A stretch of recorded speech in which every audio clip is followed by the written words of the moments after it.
There's one mistake I see all the time on YouTube videos, especially on sculpture tutorials, and it's honestly driving me a little insane. Hello and welcome to another video. I am Stephanie Kilgast, I'm a full-time artist, and today I would like to talk with you with the one mistake to avoid and talk about armatures.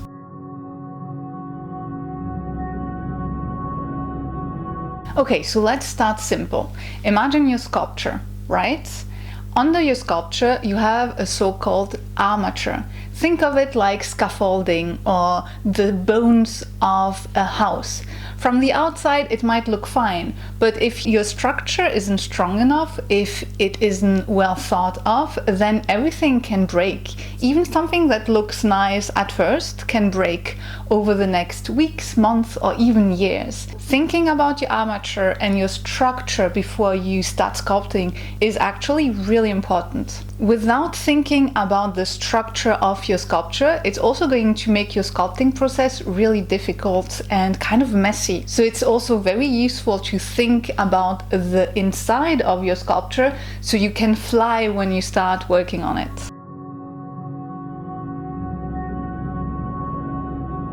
Now honestly, I really understand why people skip the armature part. For one, it's not really fun, but also coming from miniature food sculpting, which I did for a good 8 years, and that's how I learned how to sculpt. I never needed an armature when I was doing miniature food. And I know many sculptors, especially here on YouTube, but also at large, are coming from really tiny things. You probably have started with doing maybe polymer clay earrings or tiny charms, something, you know, cute and small. For me it was miniature food. And when it's really small and tiny, the structure, it just doesn't need any structure inside. The clay is so small that it is sufficient to self-sustain itself, to self-support itself.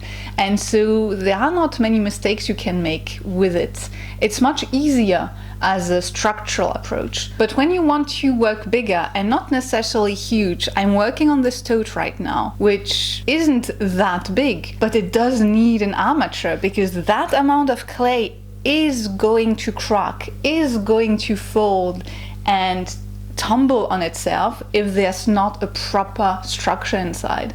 And also I would have made so many mistakes if I hadn't thought about doing the structure and armature up front. So understandably, when you scale up from really tiny to something bigger, you haven't yet formed the habit of working with an armature, of thinking about the structure of a sculpture.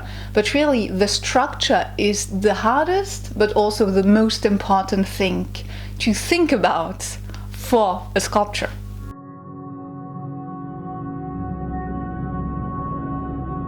I mean, all of this is very interesting, Stephanie, but what's the problem? So you are going to face a few potential issues if you don't build up an armature before working on your sculpture. First is crackage. Now, I've seen so many videos on YouTube wondering why they clay cracks, especially with air dry clay. Let's say you do a potato shape and it's pure clay. What's going to happen is that the outer layer of clay are going to dry first, and the inner clay is going to take so much longer to dry. So what happens is that the outer layer, they dry and they shrink, and since the inner clay isn't yet shrinking, what happens is cracking. So that's a common mistake with air dry clay. Another thing is breakage. Now imagine the same thing, but something that is a bit smaller. You might have, I don't know, something like a limb, and it's going to crack and then it's going to break into 2 pieces. But if you don't have any wire inside of the clay, you cannot fix it. It's broken. You cannot mend it. But if you have a crack or something that kind of breaks and you have a strong structure underneath, you can just add clay on top and mend your structure and your sculpture. So this is very important for structural stability. The third is you're sort of flying blind. When you start a sculpture, you are going from thinking of 2D to 3D.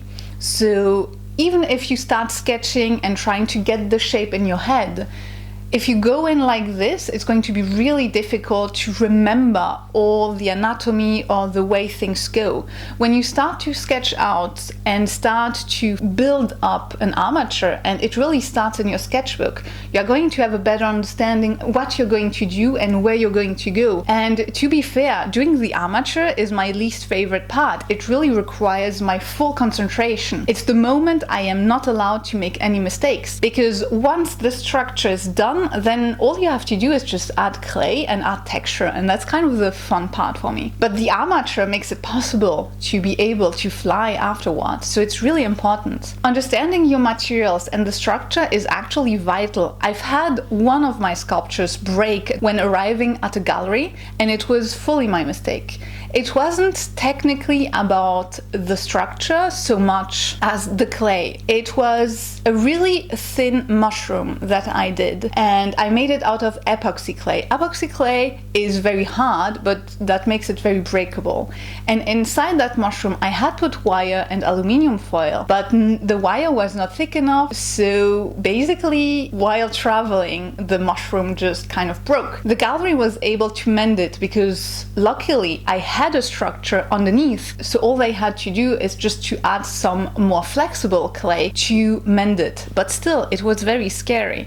It's not something you want to risk. Structure is really key for your artworks and your sculptures to last a long time. And you're not doing art to throw it out in a week.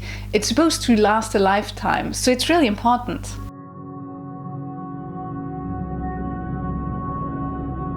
When you build an armature, you can really push your ideas further. You are able to stretch the clay because it's going to be supported by wire or something stronger underneath.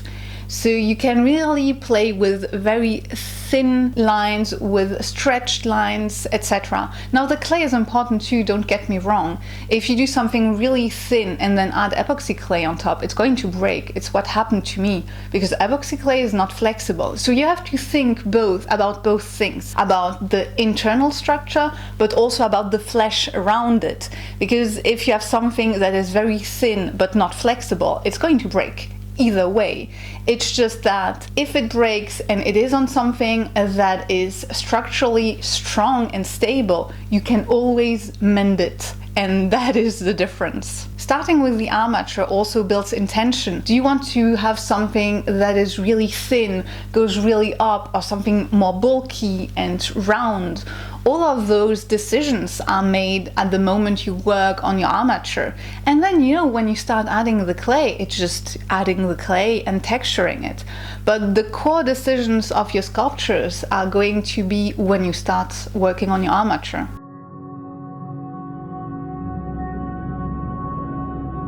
Now that you understand why armatures are so important, let me walk you through how I work on mine. So the first thing is in your sketchbook. You have to have a sketchbook face, otherwise you're going to feel stuck super fast. Let's take the example of an animal, because those have the most need of an armature.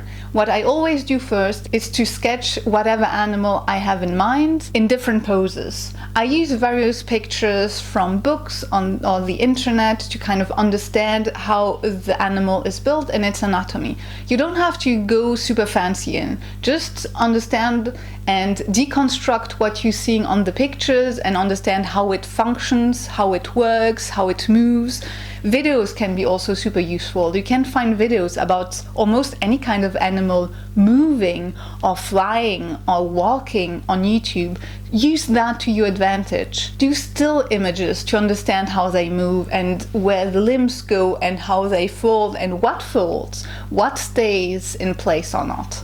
That is going to be super important for you to be able to build on that. Once you have a good understanding how your animal moves in space, and the more you're going to work, the more you're going to have that in your head library, then you're going to be able to think and sketch your own version of that animal or your own sculpture, be it as surrealistic or as realistic as you'd like. And then you have to think about how to build the sculpture inside. So usually what you do is the armature is a very simplified skeleton of the animal. So generally speaking, you're going to do the spine, the limbs, and the head. That's basically it. This is going to be what you're going to use as a goal for your wire. There are many different sizes of wire, so depending on the size of your final sculpture, you have to decide what size of wire would be best.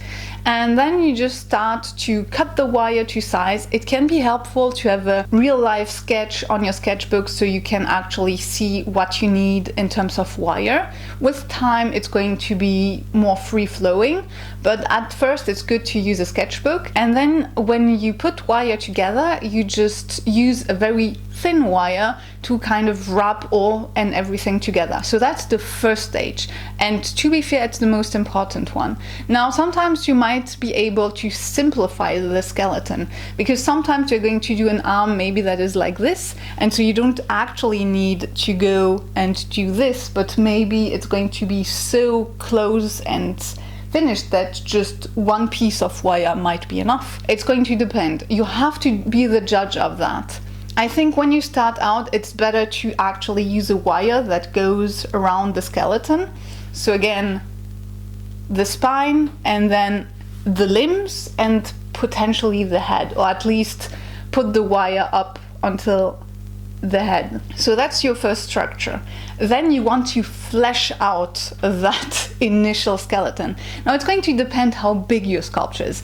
If you're working on something that is smaller and thinner, you might not need to flesh it out because the clay is going to be enough. But for something that is bigger, you want to flesh it out with foil. I find foil is the most easy to work with because you can crunch it and easily shape it into the right size. And then you can just kind of add up. You can then attach the foil to the sculpture either using masking tape or more wire that you wrap around. Now, I personally tend to attach my sculptures to a base later on because I work with trash a lot, so it's often not doable to attach it right away. But it depends. Most sculptors start and attach it to their base right away. If you don't have that option, what is very helpful is to attach the wire in cork. You have some cork bases that you can use for sculptures that are very useful, so that is another option. Or if your sculpture is strong enough, which it should be, if you really do it right, like I said, you know, skeleton and then fleshing it out with foil, wire wrapping everything, it should already look a bit like a final sculpture, just thinner basically, and you know, without any kind of texture. Then you might be able to just like let it sit and dry or bake or cure or whatnot.